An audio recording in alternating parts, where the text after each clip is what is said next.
ಸಕಲ ತಯಾರಿಗಳನ್ನು ಮಾಡಿಕೊಳ್ತಾ ಇತ್ತು. ಅದರಲ್ಲಿ ಈಗ ಮೊದಲ ಫ್ಲೈಟ್ ವಾಪಸ್ ಬಂದಿದೆ. ಆಪರೇಷನ್ ಮತ್ತಷ್ಟು ಮುಂದುವರಿಯುತ್ತೆ ಅಂತ ಅಮೆರಿಕದ ಅಧ್ಯಕ್ಷ ಡೊನಾಲ್ಡ್ ಟ್ರಂಪ್ ಹೇಳಿದ್ದಾರೆ. ನಮ್ಮ ಮಾತು ಕೇಳದೆ ಅಮೆರಿಕಾಗೆ ಇರಾನ್ ಬೆದರಿಕೆಯೊಡ್ಡಿತ್ತು. ಇರಾನ್ ಮೇಲೆ ಅಮೆರಿಕ ಇನ್ನೂ ಪ್ರಮುಖ ದಾಳಿಯನ್ನು ನಡೆಸೇ ಇಲ್ಲ. ಯುದ್ಧವು ಇನ್ನೂ 3-4 ವಾರಗಳ ಕಾಲ ನಡೆಯುತ್ತೆ. ಅಮೆರಿಕದ ಅಧ್ಯಕ್ಷ ಡೊನಾಲ್ಡ್ ಟ್ರಂಪ್ ಇರಾನ್ಗೆ ಮತ್ತೊಂದು ಬಾರಿ ಎಚ್ಚರಿಕೆಯನ್ನು ನೀಡಿದ್ದಾರೆ.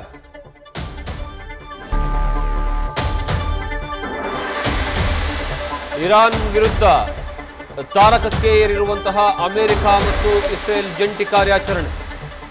ಇಸ್ಫಹಾನ್ನಲ್ಲಿರುವಂತಹ ಪರಮಾಣು ಸೌಕರ್ಯ ವಾಯು ನೆಲೆ ಬಳಿ ಸ್ಫೋಟವಾಗಿದೆ. ಇರಾನ್ ವಿರುದ್ಧ ಈಗಾಗಲೇ ಇಸ್ರೇಲ್ ಮತ್ತು ಅಮೆರಿಕ ಜಂಟಿ ಯುದ್ಧವನ್ನ ಮಾಡ್ತಾ ಇದೆ. ಇಸ್ಫಹಾನ್ನಲ್ಲಿರುವಂತಹ ಪರಮಾಣು ಸೌಕರ್ಯ, ಅಲ್ಲಿ ವಾಯು ನೆಲೆಯ ಮೇಲೆ ದಾಳಿಯನ್ನ ಮಾಡುವಂತಹ ಕೆಲಸವನ್ನ ಇಸ್ರೇಲ್ ಮಾಡಿದೆ. ಅಮೆರಿಕ ಅದಕ್ಕೆ ಜಂಟಿಯಾಗಿ ಸಹಕಾರವನ್ನ ಕೊಡ್ತಾ ಇದೆ.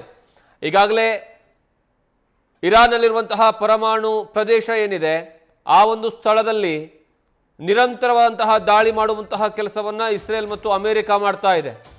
ಇದರಿಂದ ಪರಮಾಣು ಸೋರಿಕೆ ಆಗುತ್ತೆ ಅನ್ನುವಂತಹ ಆತಂಕಗಳನ್ನು ಈಗಾಗಲೇ ಬಹಳಷ್ಟು ದೊಡ್ಡ ಮಟ್ಟದಲ್ಲಿ ಆತಂಕವನ್ನು ವ್ಯಕ್ತಪಡಿಸುವಂತಹ ಕೆಲಸವನ್ನು ಮಾಡಲಾಗ್ತಾ ಇದೆ.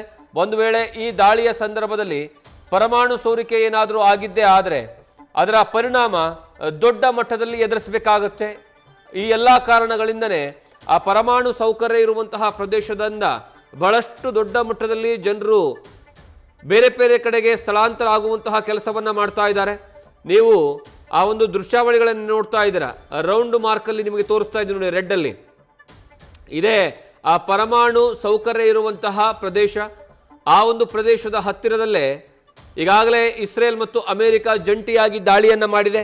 ಆ ದಾಳಿಯ ಪರಿಣಾಮವಾಗಿ ಅಲ್ಲಿ ಪರಮಾಣು ಸೋರಿಕೆ ಆಗುತ್ತೆ, ಸೋರಿಕೆ ಆಗಬಹುದು, ಸೋರಿಕೆ ಆಗ್ತಾ ಇದೆ ಅಂತ ಹೇಳಿ ಇರಾನ್ನ ಈ ಪರಮಾಣು ಸಂಸ್ಥೆಗೆ ಸಂಬಂಧಪಟ್ಟಂತಹ ಅಧಿಕಾರಿ ಮಾಹಿತಿಯನ್ನು ಕೊಟ್ಟಿದ್ದಾರೆ. ಒಂದು ವೇಳೆ ಆ ರೀತಿಯಾಗಿ ಏನಾದರೂ ಆ ಪರಮಾಣು ಸೋರಿಕೆ ಆಗಿದ್ದೇ ಆದರೆ ಮುಂದಿನ ದಿನಗಳಲ್ಲಿ ಅದರ ಪರಿಣಾಮ ಇರಾನ್ ಜನ ಹಲವು ವರ್ಷಗಳ ಕಾಲ ಎದುರಿಸಬೇಕಾಗತ್ತೆ.